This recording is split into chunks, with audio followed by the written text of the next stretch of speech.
आप सबको मेरा नमस्कार। सब स्वस्थ होंगे ऐसी मेरी कामना है। देखिए, इस कोविड के दौर में सब लोग चिंतित हैं। बच्चों को बाहर खेलने की चिंता है, बड़े बुजुर्गों को बाहर घूमने की चिंता है, विद्यार्थियों को पढ़ाई की चिंता है, जवानों को रोजगार की चिंता है। लेकिन धैर्य बनाए रखिए, सब कुछ सामान्य हो जाएगा, सब कुछ पहले जैसा चलने लग जाएगा। क्योंकि कहते हैं मारने वाला मर जाता है। तो इन शब्दों के अर्थ में इतनी शक्ति होती है, इतनी ताकत होती है कि हम प्रतिकूल समय में अपना धैर्य नहीं खोते हैं और किसी भी बुरे व्यक्ति के बराबर होकर हम बुरे नहीं बनते हैं। तो इस प्रकार शब्दों में भी इतनी शक्ति होती है। तो इसी संदर्भ में हम आगे पढ़ते हैं। देखिए, अर्थ के आधार पर शब्द भेद। तो देखते हैं अर्थ के आधार पर शब्द भेद, यानी अर्थ के आधार पर शब्द कितने प्रकार के होते हैं। सबसे पहले अर्थ के आधार पर शब्द कितने प्रकार के होते हैं। तो अर्थ के आधार पर शब्द 3 प्रकार के होते हैं: वाचक शब्द, लक्षक शब्द और व्यंजक शब्द। ठीक है, यहाँ आपको इनकी ज़्यादा परिभाषा याद करने की ज़रूरत नहीं है। बस इस तरह याद कर लीजिए, जहाँ शब्द का मुख्यार्थ प्रकट होता है वहाँ वाचक शब्द होता है।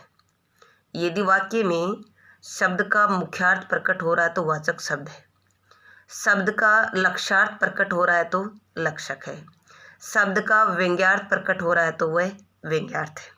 सबसे पहली बात तो ये कि एक एक शब्दों में आप इनकी परिभाषा याद कर लीजिए। यानी वाक्य में जहाँ शब्द अपना मुख्यार्थ प्रकट करता है वाचक है, लक्षार्थ प्रकट करता है लक्षक है, व्यंग्यार्थ प्रकट करता है व्यंजक है। ठीक है, अब हम उदाहरणों के जरिए समझेंगे कि मुख्यार्थ क्या होता है, लक्षार्थ क्या होता है और व्यंग्यार्थ क्या होता है। तो सबसे पहले आप देखिए एक बार कि मुख्यार्थ का मतलब होता है मुख्य अर्थ। मुख्यार्थ का मतलब होता है मुख्य अर्थ, यानी शब्द का जहाँ मुख्य अर्थ प्रकट होता है, शब्द का जहाँ मुख्य अर्थ प्रकट होता है उसको बोलते हैं मुख्यार्थ। जहाँ मुख्य अर्थ प्रकट न होकर के वहाँ मुख्य अर्थ तो बाधित हो जाता है और किसी दूसरी बात को लक्ष्य करके वहाँ अर्थ ग्रहण किया जाता है तो वहाँ लक्षार्थ होता है। और जहाँ व्यंग्य के आधार पर अलग अलग तरह के अर्थ लिए जाते हैं वहाँ व्यंग्यार्थ होता है। अब देखिए, आप उदाहरणों के द्वारा समझिए। जैसे जंगल में शेर है, जंगल में शेर है। अब यहाँ ये शेर शब्द जो है इसका क्या लिया गया है, मुख्यार्थ लिया गया है। इसका क्या लिया गया है, मुख्यार्थ लिया गया है। क्योंकि शेर जो शब्द है इसका मुख्य अर्थ शेर ही होता है और कुछ नहीं होता है। इसका जो मुख्य अर्थ है, यानी जब भी आपको कोई शेर की कहानी सुनाए तो आपको जंगली शेर की बात याद आती है। तुरंत आपका दिमाग ये कहता है कि यहाँ पर वो जो जिसको जंगल का राजा कहते हैं उसकी बात हो रही है। ठीक है, तो यहाँ पर इसका मुख्य अर्थ क्या है, शेर ही है और यहाँ इसमें भी शेर ही लिया गया, इसलिए ये कौन सा हुआ, वाचक शब्द हुआ। ये कौन सा हुआ, वाचक शब्द हुआ। फिर आप दूसरे में देखिए, राम शेर है, राम शेर है। अब ये शब्द यहाँ लिया गया है, लेकिन आप ये देखिए कि राम एक मनुष्य है और मनुष्य यहाँ एक चौपाया जानवर नहीं बन सकता। तो यहाँ राम को शेर किस लिए कहा गया है, यानी राम में जैसे राम निडर है, राम निडर है, धैर्यवान है, तो इस आधार पर राम को क्या कह दिया गया, शेर कह दिया गया। यानी उसकी निडरता, उनका धैर्य, उनको लक्ष्य करके उसको क्या कह दिया गया, शेर कह दिया गया। तो यहाँ ये जो शेर शब्द है इसका अर्थ है उसकी निडरता को लक्ष्य करके उनको शेर कहा गया है, इसलिए ये उसका क्या लिया गया है, यहाँ पर लक्षार्थ लिया गया है, लक्षार्थ लिया गया है। क्योंकि मुख्य अर्थ तो ये है, मुख्य अर्थ तो इस शब्द का शेर ही होता है, जंगली जानवर ही होता है, ये मुख्य अर्थ नहीं होता। ये तो फिर उनके गुणों को लक्ष्य करके लिया गया है, इसीलिए ये लक्षार्थ है। ठीक है, तो इसको कौन सा शब्द कहेंगे, लक्षक शब्द कहेंगे। इसको कौन सा शब्द कहेंगे आप, लक्षक शब्द कहेंगे। ठीक है, घर के ताला लगा दो, घर के ताला लगा दो। ठीक है, अब घर के ताला लगा दो, तो ताला जिसको इंग्लिश में हम लोग कहते हैं, तो यहाँ इसका सही मुख्य अर्थ ताला ही होता है और यहाँ पर ताला ही लिया गया है, यहाँ पर ताला ही लिया गया है, इसलिए ये क्या हुआ, वाचक शब्द हुआ। ठीक है, उसके बाद मुंह पर ताला लगा लो, मुंह पर ताला लगा लो, तो ये जो धातु का बना हुआ ताला है, जो कमरे के लगाते हैं हम, दरवाजे के लगाते हैं, वो ताला तो मुंह पर लग नहीं सकता। तो यहाँ पर इस शब्द का मुख्य अर्थ नहीं लिया गया है, यहाँ पर यानी मुंह को बंद करने के लिए कहा गया है। भाई ताला लगाने का मतलब क्या होता है, उसका ताला लगाने का भाव क्या होता है, बंद करना होता है, इसलिए यहाँ ताला का मतलब बंद से हो गया, जबकि मुख्य अर्थ ताला का ताला ही होता है। ताला का मुख्य अर्थ ताला होता है और इसका भाव होता है बंद करना। तो यहाँ पर मुंह को बंद करने के लक्ष्य से ये ताला शब्द काम में लिया गया है, मुंह को बंद करने के लक्ष्य से ये ताला शब्द काम में लिया गया है, इसलिए ये शब्द क्या हो गया, लक्षक हो गया। ठीक है, इसके बाद उसकी तो हड्डियां बिखर गई, यानी कोई छत से गिर जाता है, दुर्घटनाग्रस्त हो जाता है, तो उनके हाथ पैर टूट जाते हैं, तो हड्डियां इधर उधर बिखर जाती है। तो यहाँ हड्डियां का अर्थ हड्डियां ही लिया गया है, भाई हड्डियां बिखर जाती है, कोई कहीं ऊपर से गिर जाए, कोई दुर्घटनाग्रस्त हो जाए, तो उससे क्या है कि हड्डियां बिखर जाती हैं। तो यहाँ हड्डियों का मुख्य अर्थ ही लिया गया है, हड्डियों का मुख्य अर्थ हड्डियां होती है, तो मुख्य अर्थ लिया गया, इसलिए ये किस शब्दों में आएगा, वाचक शब्दों में आएगा। ठीक है, अब है वह हड्डियों का ढांचा है, वह हड्डियों का ढांचा है। अब कोई दुर्बल व्यक्ति होता है, कोई बहुत ही कमज़ोर और शारीरिक रूप से दुर्बल होता है, तो उस व्यक्ति को हम क्या कहते हैं कि वो तो हड्डियों का ढांचा है, उसको क्या कहते हैं, हड्डियों का ढांचा है। तो यहाँ हड्डियों का मतलब हड्डियों से न होकर के किससे, दुर्बल व्यक्ति से, यानी यहाँ दुर्बल व्यक्ति को लक्ष्य करके ये हड्डियों का शब्द का इस्तेमाल किया गया है।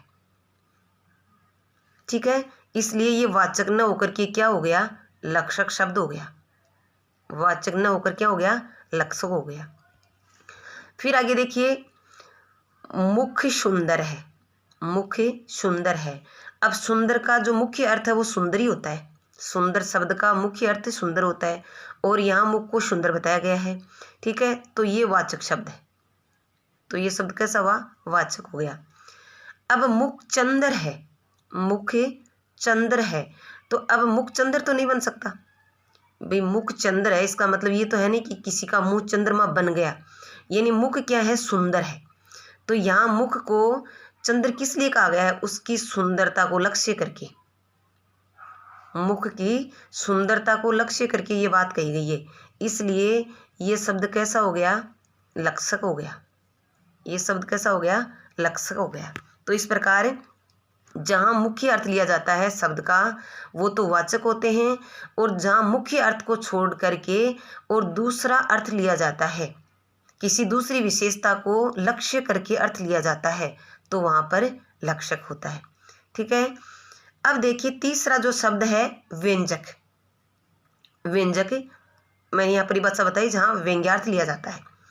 देखिए बारात आ गई, जब बारात आ जाती है, जब बारात आ जाती है तो अचानक से कोई ये बोलता है कि बारात आ गई, तो बारात आ गई ये कहने का मतलब ये नहीं है कि वो बारात आने के लिए कह रहे हैं, ऐसा नहीं है कि वो बारात आने के लिए कह रहे हैं, यानी जैसे बारात आने पर हमारी जो तैयारियां होती हैं उन तैयारियों में कहीं कमी है तो कहा जाता है कि बारात आ गई, यानी व्यंग्य किया जाता है कि बारात आ गई और बारात आने से पहले हमारी जो तैयारियां होनी चाहिए वो तैयारियां नहीं हुई अभी तक, जैसे दुल्हन को सजाना है, वरमाला तैयार करनी है, पंडित को भी अपने कार्यक्रम की तैयारी करनी है, ये अलग अलग जो कार्य होते हैं बारात आने से पूर्व अलग अलग जो तैयारियां होती हैं उन तैयारियों में कहीं कमी होती है, तो उन लोगों पर एक तरफ तो व्यंग्य किया जाता है कि बारात आ गई और आपने कोई कार्य नहीं किए। ठीक है, एक तो ये व्यंग्यार्थ लिया जाता है, और ऊपर मैंने बताया था कि व्यंजक शब्दों में व्यंग्यार्थ के साथ अलग अलग अर्थ लिए जाते हैं। तो अलग अलग कैसे लिए जाते हैं, जैसे मान लीजिए ये कहते हैं कि बारात आ गई, तो एक तो जहाँ हमारे काम जो होने चाहिए थे बारात आने से पहले जो तैयारियां होनी थी उनमें कहीं कमी है, तो वो तो एक व्यंग्य हो गया। दूसरा, जैसे पंडित ये सोचता है कि मेरे को जो काम करना था वो करना चाहिए, वो अपने हिसाब से अपने कोई भी पूजा का कार्यक्रम है तो उसके लिए तैयारियां करता है, अपने काम में लगता है, यानी वो पूजा का अर्थ लेता है। दुल्हन की सहेलियां हैं तो वो दुल्हन सजाने का अर्थ लेती हैं, और बाकी जो लोग हैं जिनको जो काम करना है वो अपना अपना अर्थ ले लेते हैं। यानी बारात आने का मतलब है कि बारात आने से पहले जो लोग तैयारियां करते हैं वो सब अपना अपना अर्थ समझते हैं कि बारात आ गई तो मेरे को ये करना चाहिए और मेरे को ये करना चाहिए, सब अलग अलग अर्थ ले लेते हैं। दूसरा, सूर्य निकल आया। घर में सुबह सुबह ये कहा जाता है कि सूर्य निकल आया, तो सूर्य निकल आने का सीधा अर्थ तो ये होता है कि सूर्य उदय हो गया, लेकिन यहाँ इसका सीधा अर्थ नहीं लिया जाता है, इनमें व्यंग्य होता है। जैसे मतलब कोई देर से सो रहा है तो उस पर व्यंग्य किया जाता है कि सूर्य निकला है, यानी आप कितना देर हो गई और आप सो रहे हो, उस पर व्यंग्य किया जाता है। और सूर्य निकलने से पहले गृहिणियाँ जो काम करती हैं तो उन पर भी व्यंग्य है कि सूर्य निकला है और आपने अब तक घर का ही कार्य नहीं किए। जैसे बच्चों को पढ़ने के लिए जल्दी उठना होता है और वो सो रहे होते हैं तो उन पर भी एक तरह का व्यंग्य होता है। तो इस तरह तो इन शब्दों में सूर्य निकलने में व्यंग्य भी है, और साथ ही जैसे गृहिणी कहती है कि सूर्य निकल आया, अचानक से कहती सूर्य निकल आया, तो सब लोग पढ़ने वाले बच्चे ये सोचते हैं कि मैं पढ़ाई में लेट हो गया, और कोई रोजगार के लिए जा रहा है अपने काम से सुबह सुबह जल्दी निकलता है तो उसको वो समझता है कि मैं मेरे काम से जाने में देर हो गई मेरे को। और यदि घर में कोई दूध निकालने का और कोई घर का काम करने वाला, वो सोचता है कि मेरे को घर के काम में देरी हो गई। यानी सब अपने अपने हिसाब से अर्थ लेते हैं, कोई एक अर्थ नहीं लेता, सब अपने अपना अलग अलग अर्थ लेते हैं। अगला उदाहरण आप देखिए, प्रधानाध्यापक। प्रधानाध्यापक प्रधानाध्यापक ने चपरासी से कहा 4:30 बज गई। प्रधानाध्यापक ने चपरासी से कहा 4:30 बज गई। अब 4:30 बजने का मतलब ये नहीं है कि प्रधानाध्यापक चपरासी को 4:30 का समय बता रहा है, यानी एक तरह का चपरासी पर व्यंग्य है कि 4:30 छुट्टी की घंटी बजने का समय और आपने ध्यान नहीं दिया, घंटी नहीं बजाई, तो एक तो चपरासी पर व्यंग्य है। ठीक है, और इनके अलग अलग अर्थ लेते हैं। जैसे चपरासी सोचता है कि घंटी का समय हो गया, और अध्यापक सोचते हैं कि क्लास छोड़ने का समय हो गया, और बच्चे समझते हैं कि छुट्टी का समय हो गया, ऑफिस वाले समझते हैं कि अभी ऑफिस का कार्य बंद करने का समय हो गया। तो इस प्रकार क्या है कि सब अलग अलग अर्थ ग्रहण करते हैं। एक जैसे सूरज डूब गया। अब सूरज डूब गया यानी सूर्य अस्त हो गया। कोई कहता है सूरज डूब गया, तो यानी जैसे सूरज डूबने से पहले जिनको जो काम करना है, जैसे कोई आदमी बाहर गया हुआ है तो सूर्य अस्त होने से पहले उसे घर आना है, तो वो सोचता है कि मेरे को अब घर के लिए रवाना होना है। कोई मजदूर है तो वह सोचता है कि अब मेरे को ये काम यहाँ से छोड़ देना है। तो इस प्रकार क्या है कि सब जैसे खिलाड़ी खेल रहे हैं तो सूर्य अस्त हो गया तो उसे अपने खेल के मैदान को छोड़ देने का समय हो गया। इस प्रकार सब अपना अलग अलग अर्थ लेते हैं। तो आप एक बार पुनः देख लीजिए, यानी जहाँ पर शब्द का मुख्य अर्थ लिया जाता है वहाँ वाचक होता है, मुख्य अर्थ को छोड़कर दूसरी विशेषताओं को लक्ष्य करके जो अर्थ लिया जाता है लक्षक होता है, और व्यंग्य के साथ अलग अलग अर्थ, यानी जो श्रोता